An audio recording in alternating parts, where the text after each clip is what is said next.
有冇諗過用一個名牌袋嘅價錢，加埋唔使1年嘅時間，你就可以拎到個英國頭30名嘅大學學位翻嚟？你又覺得值唔值？講起進修咧，好多人第一時間都會覺得讀好耐啦，好貴啦。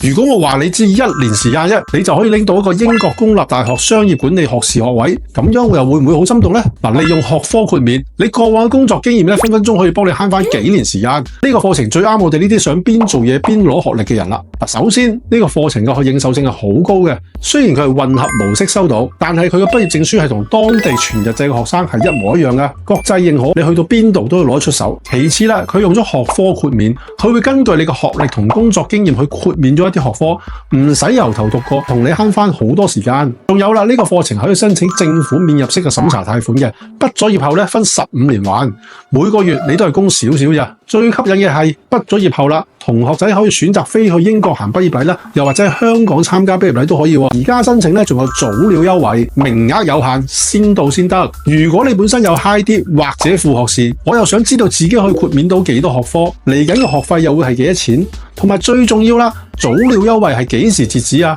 歡迎留言英國 degree 或者 WhatsApp 我，等老師解答翻你哋嘅問題啊！